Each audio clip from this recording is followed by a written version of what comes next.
This interview is for information only and should not be considered as investment advice or a recommendation to buy shares in the company featured. Welcome to this Stock Box interview.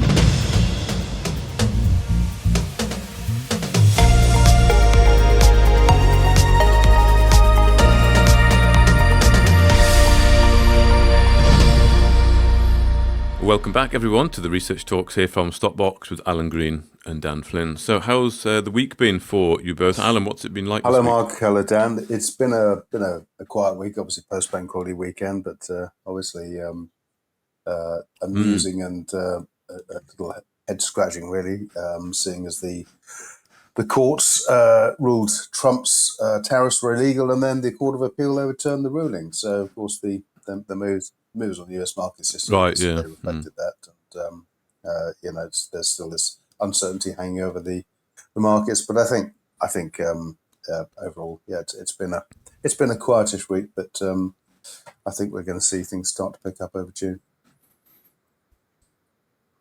Quietish week, but I noticed, Dan, I know you're going to cover Vinanz. I think we covered some Bitcoin treasuries last time, but Priority AI, an AI company, announced that they're going to start taking payments for things in Bitcoin, and they were up 100%. So we're back in the time where you literally just have to mention Bitcoin the word treasure, Bitcoin, and your stock. Well, they didn't even say treasury; they just literally said we will take payment. So Alan Green, you could maybe announce, we'll start taking payments in Bitcoin, or we can do that, and then. Well, we don't have stocks, but maybe I don't know. But it's interesting to me that it was up over 100% purely on the fact they mentioned they could take payments in Bitcoin. Yeah, it's quite a bullish sign, isn't it? But we've seen Bitcoin retrace a bit over the last day or so, which is kind of healthy over the long term. But it'd be interesting to see if the sort of hype that seems to come back to the sector will lead it to keep pushing forward over the coming weeks. Yeah, indeed. We'll have to wait and see, of course. But we've got a few stocks. I was just going to say, I remember a few years ago, the CEO of Argo Blockchain took his salary in Bitcoin. So that was a fairly shrewd move at the time, wasn't it? Yeah, absolutely. Yeah, absolutely. Well, I know we're going to cover Vinanz in a moment, but first of all, we've got a bit of a diverse pool today. We've got miners, we've got tech, gaming, and movies as well, and then we've got bitcoins. But anyway, first of all, miners. Altona Rare Earths. Dan, you've been having a chat. We did an interview with Cedric this week on Stockbox, and you were listening in on that. And I think you're pretty familiar with the story. But they had some pretty good news this week on their fluorospar, which is something that, of course, Cedric, I guess, introduced, if you like, to the market a while ago as a quick way to get to perhaps some revenue, whilst the rare earths prices are sort of coming up a bit. And it's actually looking like it's doing pretty well, isn't it, considering the news this week? Yeah, it's been a really good week for Altona. It's a stock I like a lot, to be honest. And I think you're a fan as well, aren't you, Mark? We've discussed it before. So it's good to see it finally enjoying a bit of interest after pretty consistently putting out encouraging news from its projects in Africa for some time now. So like you alluded to, the catalyst this week has been an update on the fluorospar operation it's developing at the Monte Moambe project in Mozambique. We have a clip from the CEO, Cedric, where you can discuss that in a bit more detail perhaps. But just to set the scene, Altona has completed metallurgical testing on ore samples taken from high-grade fluorospar veins at Monte Moambe. It had originally been targeting the production of met spar, which is used in the steel industry. But this week it announced that initial flotation tests suggest the fluorospar of the project is actually more suitable to development of high-purity acid spar concentrate. And that's a good thing. Acid spar is far more valuable than met spar. It's used in the production of hydrofluoric acid, and that is the only source of fluorine for the chemical industry, essential in a variety of applications, including refrigerants, aluminium, steelmaking, and most importantly, lithium-ion batteries. So thanks to growth and demand for the usual suspects, such as energy, storage, and EVs, Demand for acid spar is expected to soar over the coming years and has made its way onto the critical minerals list of nations worldwide. And Altona could be positioned perfectly to supply. Where the company was originally planning a 20,000 tonne per annum met spar operation, it believes Monte Moambe can support a 50,000 tonne per annum acid spar operation over a mine life of more than 12 years. The company has previously said getting this into production will be a relatively low cost and quick affair. So when you consider acid spars currently trading at $440 per ton, as per Altona's release this week, you can quickly see how a continued building of interest in the market could lead to plenty of upside from the company's current 3 million valuation. So shall we quickly hear from Cedric, Mark? Let's have a listen, yeah.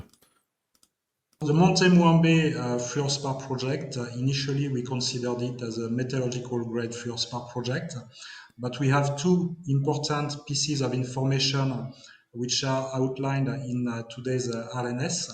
One is that the metallurgy does not favor the production of metallurgical grade fluorspar. However, it shows that we are able to produce acid grade fluorspar, which is a higher value product. And at the same time, the discoveries of new fluorspar outcrops following gallium anomalies shows us that there is more fluorspar ore at Monte Moambe than we thought. And these two pieces of information together show that we could look into acid grade fluorspar production to a rate of probably around 50,000 tons per year. It's great, isn't it? I think that's really nice to get that bit of news. And it was a surprise. And I did ask him, if you watched the interview in full, how did you go from sort of that 20,000 to 50? It's a massive leap that seems to have come from nowhere, particularly the higher grade stuff. And Cedric explains that how they got to that. So it looks to me like, I mean, they've got to do some more testing. Obviously, they've got to go through some more met testing, do a bit more. I think it was exploration on the ground, wasn't it, to actually identify the areas they want to concentrate in. And then actually look to get into a scoping study. But I think the impression I got, and I know you listened in as well, Dan, was that they won't necessarily go down all the study routes. They will look to sort of fast track this basically into production with a plant they can get hold of. And that's what they're working on. That's the flow sheet as well. So there's three things. There's the flow sheet for the processing and floating of the fluorospar, and then of course there's the exploration, and then there's the met testing. So I think we can probably start to see things happen, hopefully fairly quickly with that. I'd have thought that was my impression anyway. Yeah, I agree with you. Like you say, I was in on the call with you, and it all sounds great. I think previously they've said they can get that into production within, I think it was 1 or 2 years, perhaps one, which is really quick, isn't it? When you can think about how long it takes typically to reach production. So I think from here, what you want to keep an eye out on, which you kind of alluded to just then, is the milestones that take Altona closer to actually producing fluorspar. So the company's planning advanced met testing to inform a plant and product samples for evaluation by potential off-takers. It's trenching and drilling to define an enhanced fluorspar mineral resource estimate. So keep an eye out for the results of those. But I think it's also important quickly just to remember that there are a lot of other opportunities beyond fluorspar alone in Altona's portfolio. Like Cedric said, the company recently identified serious potential for gallium mineralization at Monte Moambe, alongside additional fluorspar potential across 3 soil anomalies. Gallium's another important sort of, I say up and coming, but another mineral that's becoming increasingly important as in the green transition. So those anomalies are being explored to examine their extent. And obviously Monte Moambe also contains a massive rare earth deposit with a 13.6 million ton JORC resource estimate at 2.42% total rare earths oxide, which is high for a project. Rare earths market's not great at the moment, but the company's continuing work to secure a strategic partner to help take that enormous opportunity forward. And then beyond Monte Moambe, Altona is also completing copper exploration in the KCB, the Kalahari Copper Belt in Botswana, an asset that frankly has the potential to be a company maker in its own right. So with so many potential catalysts on the horizon, I'd like to think Altona is going to have its moment pretty soon, break out.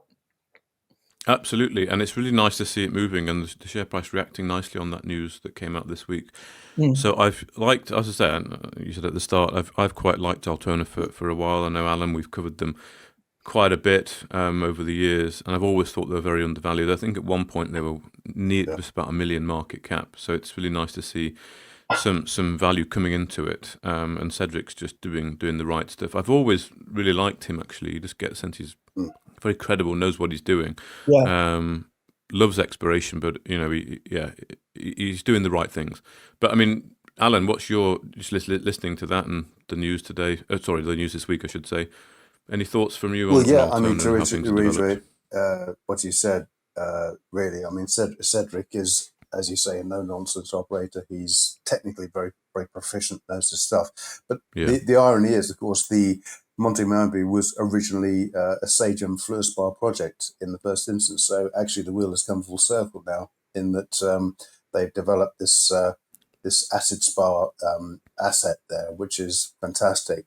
But as Dan highlighted, it's Altona are not just a one-trick pony. They've got this huge rare earth deposit. They've got the gallium. They've got the gallium element as well there that they are sort of working to develop, and of course the assets in Botswana. So it's a multi-commodity play, many different drivers, and fluorspar itself is it ebbs and flows in terms of price, and of course China demand is very much a key factor here. But I think overall, as a commodity play, it's still very modestly valued at just 3 million. And anyone who got in below that, I think, is sitting on a very valuable little company. And I think as well, the Botswana assets might surprise.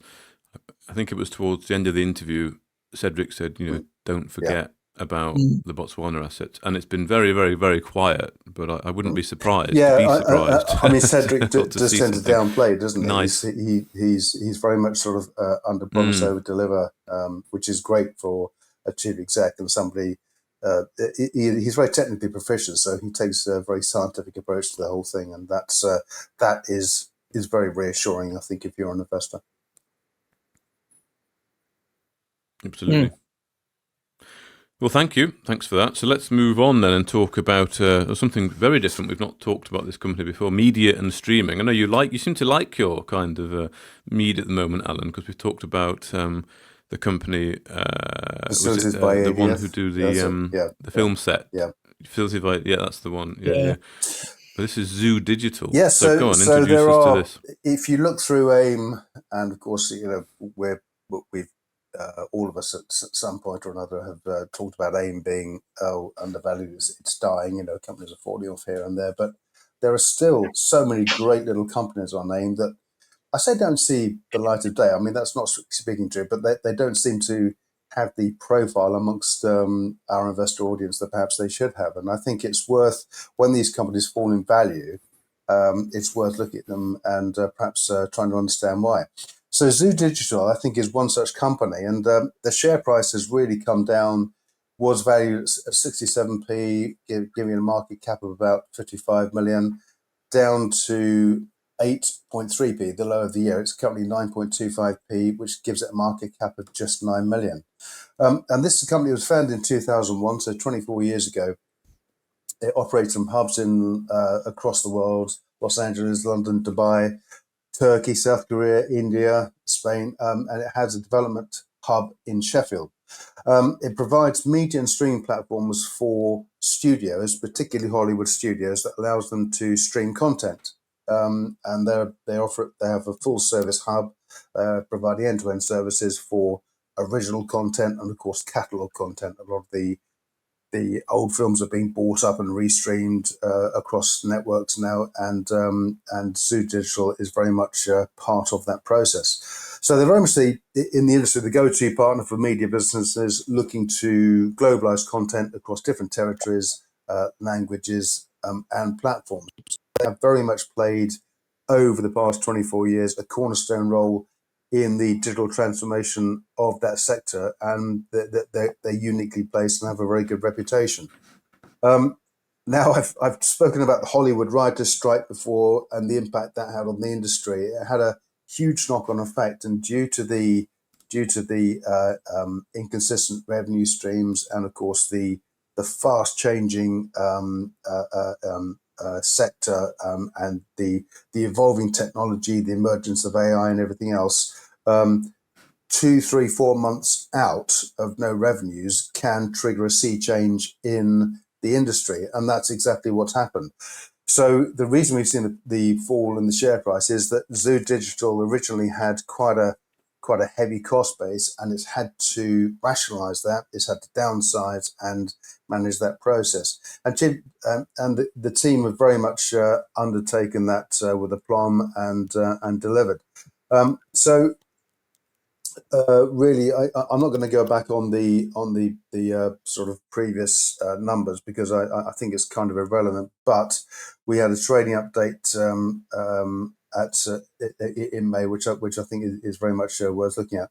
Also worth noting that in February this year, Chief Finance Officer Philip Blundell acquired shares at 12.15p. He now holds 100,000 shares. Not a huge amount, but nonetheless, that's highly significant.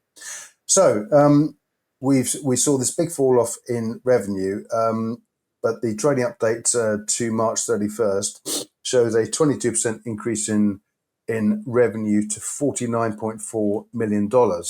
Now, this is a company with a market cap of 9 million quid. Okay, so just think of these numbers. The EBITDA, bearing in mind the company made a loss of $13.6 million last year, EBITDA is expected to be at least $100,000. So it's now back to positive. The company's got net cash of $2.6 million. And the restructuring process, as I said, is focused on profitability and cash generation from this lower revenue base. The last year, they identified 6.8 million of annualized fixed cost savings. So that's already done and dusted. They've got a further 1.7 million cost savings to come during the current year. Added to which, several projects that were delayed due to the writer's strike and other bits and pieces will now be delivering during the first half of this year. So they're actually currently delivering now as we speak. So due to this change in environment, the team have had to manage this. There was a research note out from Progressive Equity Research that noted that the changing of monetization models, new revenue streams, and client wins, they believe represent significant opportunities for material sources of revenues for Zoo Digital over the medium term.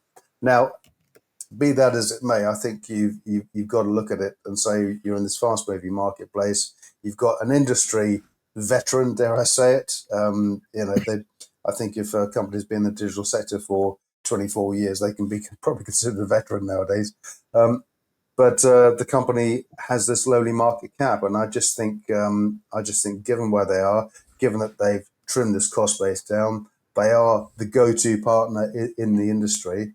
I do see a recovery opportunity for the group, not without risk, of course, but I think they've mitigated and managed risk really well to this point. So some good potential upside. Certainly you want to look at and take a closer look at if you're looking to invest into the sector.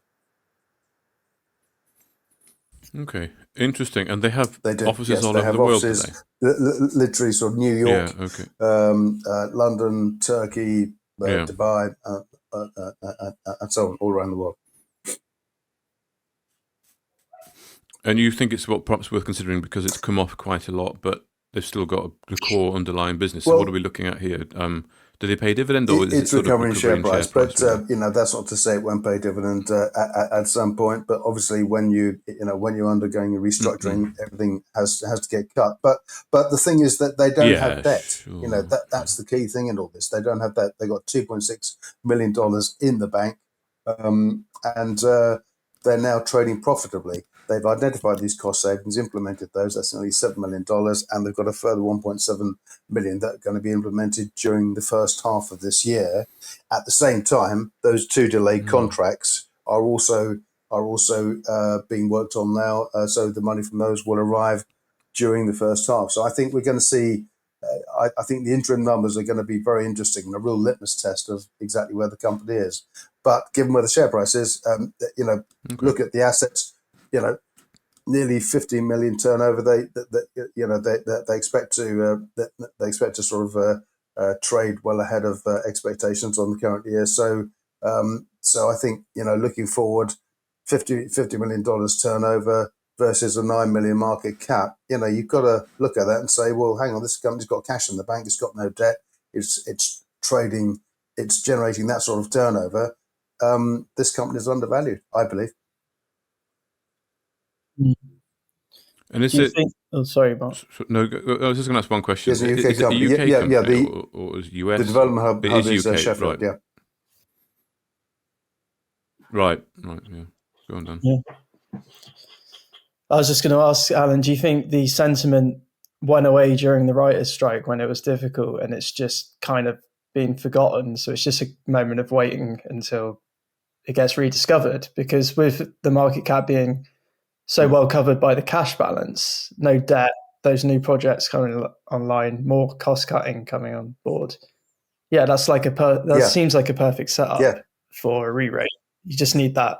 I think that's it. But I think the other thing is, Dan, that as I said at the start, so this area is so fast changing. The whole streaming arena, the way you buy media. I mean, we all sit down now and watch our TV on Netflix. You've got Paramount Plus. You've got Apple TV. There's a huge amount of competition. So I would argue that you've got every time you switch on your Skybox, it seems that there's another company offering you services through the Sky channel. So it seems to me on the face of it to be a burgeoning sector. This is a cornerstone player in the sector, generating all this money, and yet it's got 9 million market cap. Maybe there is, there is uncertainty about the future, and of course, there's always tariffs as well, which are going to sort of have an element of or generate an element of uncertainty. But the numbers don't lie, and I think if you sat down and drilled down into this, maybe there are a lot of investors sitting on the sidelines and they're going to wait until the interim numbers, because the interim numbers I think will be very much the telling point. Are they recovering? Have those two big contracts that were delayed, are they now delivering? Yes, they are. Great. But then the horse may have bolted. Sure. Yeah. I'll definitely be keeping an eye on it. It's on the watch list now. Yeah, it's interesting. I'm just looking through the website. Yeah, it is an interesting play, though. Actually, I'm going to dig into that. I think it's myself, undervalued. I think it's undervalued. Investment side of it. Okay. Well, Dan, then, do you want to talk us through Vinanz PLC? Yeah, so following on from covering Smarter Web Company and Coincilium last week, just wanted to go into Vinanz a little bit more today.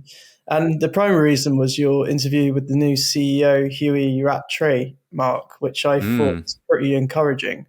So just to set the scene a bit first, Vinanz is one of the growing crop of UK companies adopting Bitcoin treasury reserve strategies. So it's joined by the likes of Smarter Web and Coin. And as of this week, Cell AI and Cycle, who we could cover in the future. But long story short, all these businesses have been committed to accumulating Bitcoin in their treasury to protect against inflation and get exposure to the rising Bitcoin price.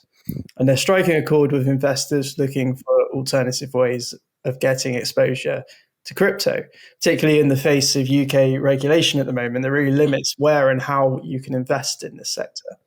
So moving on to Vinanz specifically, and this is a company founded by David Lenegas originally to mine Bitcoin. The company has a fleet of miners across North America operated through third-party data centers for fixed fees to keep overheads low and increase margins on everything it mines. So it's a good model for scaling up, and it's continuing to grow and provide Bitcoin directly to Vinanz.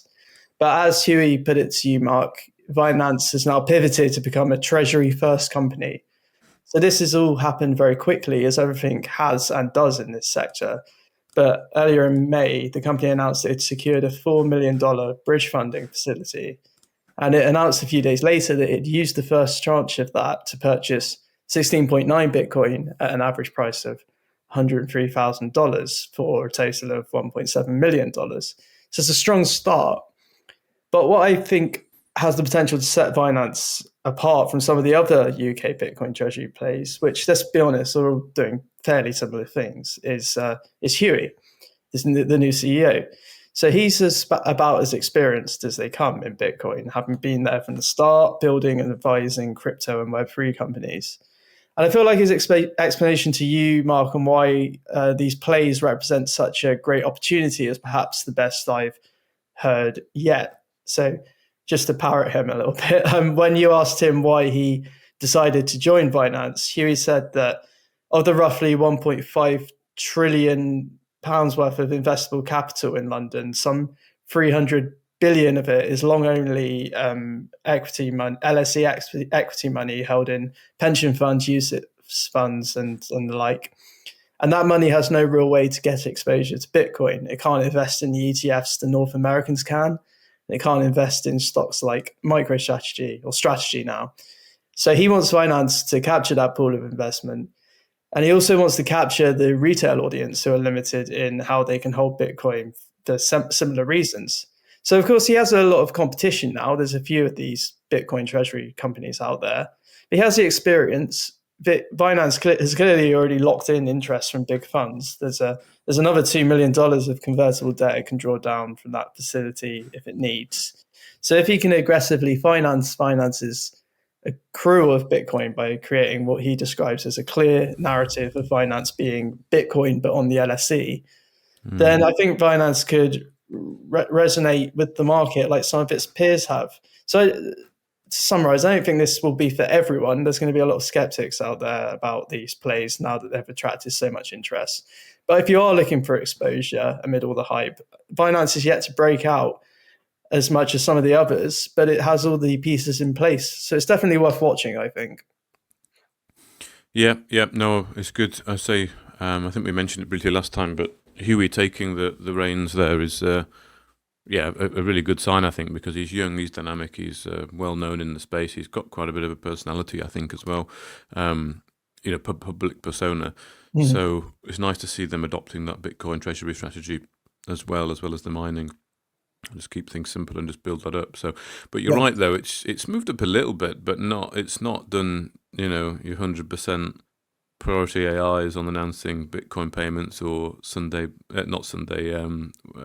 Web Company, coming out and raising going on a tear. So it's definitely still waiting. It's not reacted really much to that news. So no.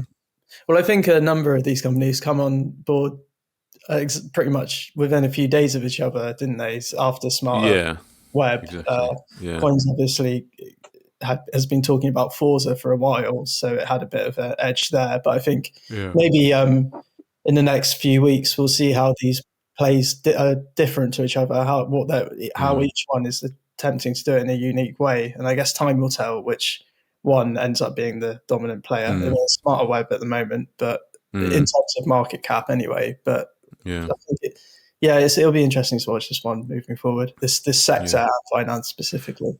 Yeah, exactly. Okay, well, it's the Cycle AI as well, isn't it? They announced something similar with building a treasury, and they moved up a fair bit. They did, as did Sell AI as well. Perhaps they're ones we can look at covering maybe in a few weeks' time. Yeah, exactly. Good stuff. Okay, good. Well, Alan, let's finish off with some fintech and gaming then with TruFin. So TruFin, Tell us about TruFin. AIM-listed TruFin TRU is an operating company for a group of technology businesses operating in early payment provision, invoice finance, and console games publishing, which is where the real success has come for the group. It's currently has a market cap of 94 million, 89p is the share price, been as high as 95p on the year, as low as 42p. Very sharp recovery recently for reasons I'll explain shortly. So just a quick summary of the companies. There's Oxygen Finance, which has been part of TruFin since the IPO, and they are a leading provider of early payment programs, specialists in payment control, in the UK. Second company is Satago, which is a London-based fintech, which is revolutionizing the invoice financing industry, helping SMEs manage cash flow, has a fully digitized solution and white label LAS, lending as a service, and had a partnership with Lloyds Bank, which unfortunately for the group was cancelled during the last year, but I'll come to that again shortly. Then it was 2019, it acquired PlayStack, which is a gaming console company. They acquired this company when revenues were just 1.1 million. And PlayStack has been the real jewel in the crown, I would say, for the group. And again, going back to my point about these companies on AIM, perhaps slightly quirky on the face of it. Why would you combine invoice financing with early payments programs and a gaming company together? Well, it's an IT company that comes together. The revenue streams perhaps complement each other. And anyway, as an entity in the business, and as we can see from the share price, it works and it resonates with investors. So last year saw Oxygen Finance win contracts with Kent County Council, Central Bedfordshire County Council, and it's follows on from contract wins with many other councils up and down the country. So that's a core part of the business. Then January this year, Satago, despite losing the contract with Lloyds Bank, won a contract with DF Capital Distribution Finance Capital to administer lending to DF Capital and its customers using its proprietary lending technology and its operational capabilities. We then had a great set of full year results in March, which really acted as the trigger to drive the share price higher. We've seen the blip over the past few months. Revenue is up 203% to 55 million. Margins fell to 45% from 72%, but that's still pretty healthy. Adjusted EBITDA 7.6 million, and that's from a loss of 3.5 million last year. So EBITDA positive now. Also back to profitability on profits. Adjusted pre-tax profits of 0.9,900,000 from a loss of 6.6 million previously. Again, no debt. Cash of 14.9 million. So that's up from 13.6 million last time. So this company is awash with cash, ready to go. If you break that down by company, Oxygen EBITDA was up 81% to 2.3 million. Satago revenues fell 35% to 2.5 million after the Lloyds Bank contract loss. PlayStack, however, grew revenues by 455% to 44.6 million due to launching of 2 hit games. And don't ask me what these games are because I'm not a gamer, but the game Balatro was a huge success. Abiotic Factor, a huge success. And the company has just launched Dark Water, which is also was also very successful too. So that's resulted in EBITDA for PlayStack alone of 2,146% up to 11.3 million. As I say, bear in mind TruFin purchased PlayStack in 2019 when revenues were just 1.1 million. So gives you some idea of how far they come. We've just had a trading update from the group, and the company said, quote, strong performance of Balatro, Abiotic Factor, and newly launched Dark Water have really driven revenues. TruFin expects the financial performance for the current year to be materially ahead of current market expectations, at least 51 million in revenue, and adjusted EBITDA of at least 8 million and pre-tax profits of at least 3 million. So look at those numbers, look at the cash of 14.9 million in the bank. So the company has acted responsibly with that cash bar. It launched a share buyback of up to 4 million. So obviously that is also a driver in the share price. That will probably continue. But I guess if you're CEO, you could look at this company and say, well, really, do these companies and businesses belong together? Should we perhaps spin off Satago? Should we spin off Oxygen Finance and focus on pure gaming? And there's rationale behind that. Look what Team 17 under the leadership of Debbie Bestwick did. I mean, that company, a British company based in Wakefield, blazed a trail over the past 10, 15 years. Investors in that have made a fortune. So there's an argument in favour of that. What the board will do, I don't know. But either way, I think investors looking for an opportunity in the gaming sector should take a closer look at this, because it's really going places. And so, just so I understand, so the company TruFin, they're sort of like an early backer, supporter, investor in these. When the company IPO'd, it was ventures. originally Oxygen Finance was part of the initial IPO, so it was a different beast when it came to market. So Oxygen Finance is only payment processing, all of those things that make online purchasing seamless and efficient, and undertaking the necessary checks for the companies. Mm-hmm. But later in the day, it acquired a gaming console company. Perhaps the company was seeing revenues from Satago and Oxygen Finance weren't burgeoning or growing in the way they had hoped. So they were looking for other growth drivers. But of course, what's happened is that PlayStack is now the jewel in the crown. It's just blazing a trail. And with all the games that they've got out, I can see them. They're all online, aren't they? So it's with Steam and etc. But there's lots of different games they've got. So if you look at it as, if you're the chief executive of this company, or if you're a major shareholder, you've got to look at the company and say, well, what are the precedents that have been set in invoice finance and all the rest of it? Now, if I were chief executive, I'd probably look at Satago and look at Oxygen Finance and say, well, we can probably offload those. And I could. This is pure speculation on my part, but if I were running that business, I'd probably be looking at that and saying, how can we drive gaming harder? Because there are some great precedents have been set. There's some great examples of hugely successful British gaming companies. Team 17, I mentioned just now, hugely successful, really blazed a trail, for the past 10, 15 years. So there's form in the sector for that. So what they're going to do, though, I don't know, but it just makes it a fascinating investment, because it's kind of an asymmetric and diverse operation in that regard. But anyway, another piece, another sort of. A little bit different. But like you say, if you are into gaming, and lots of people are, and you want a bit of exposure to some companies in that space, then this is perhaps a good way in.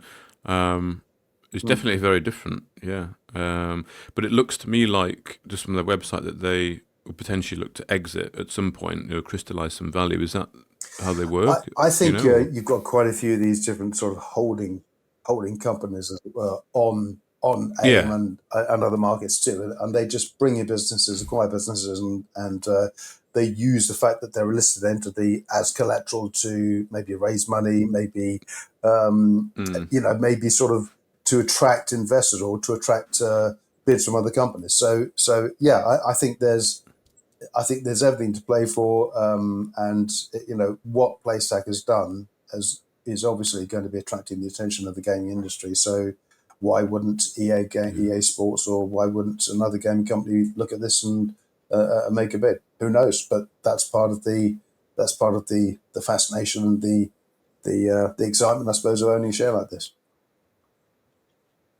Yeah. Okay. Excellent. Well, thank you both for your time. Thank you, Mark. Thank you, Dave. Cheers, guys. Always. Yeah. Enjoy your weekend. There's no more bank holidays. Is there any more bank holidays in the rest of the year? Oh, goodness. You probably know better than me. I don't think there are there? No, there's August bank holiday. Yeah, we've got August bank holiday. I'm not sure there aren't. Yeah. Oh, there's one in August. Okay, all right. Okay, we've got a month or two on that. Good. Well, I'm going to the London Stock Exchange on Tuesday morning, bright and early, for an IPO, Sunday Bar, a new Sunday Bar, AI company. Yes, that's IPOing. Jonathan Bixby. It's come from Condor and Aura. Remember we talked about them before. Aura, the carbon credits. Didn't really end up taking off. So they've amalgamated those two companies into Sunday Bar, which is IPO. Yeah, I saw the announcement from Aura yesterday. Actually, that should be good. Yeah. No, it's good. And speaking to their CEO Jill, who we'll meet in person, they've got a plan. They're going to hit the ground running. They're quite bullish on it. So I think the general concept is a marketplace for people who create AI agents and people who want to buy them. I think that's the crux of it. So let's say, Alan, you want to create an AI agent. You've got a great idea, you work on it, but how do you get it to someone who actually could utilize it? I think this is the platform that you could potentially use to market that, and also perhaps a one-stop shop for people looking for agents. Because there's so many LLMs. If there's a marketplace like the App Store where you can go and get pick your agent for a subscription fee, then it'd be quite good, won't it? So we'll see what happens on Tuesday, but look out for that because it'll be live from the stock exchange, all being well. Yeah, so should be good. Yeah, definitely. Right. Cheers, Thank guys. you then. All Speak the to you best. later, guys. Thanks, guys. If you enjoyed this interview, then give us a thumbs up, a like or a retweet. Subscribe to us on YouTube or follow us on Twitter and hit that notification bell to be the first to know when we release new content. There's loads of great content on our website too, across all our programs at stockboxmedia.com. Thank you for watching.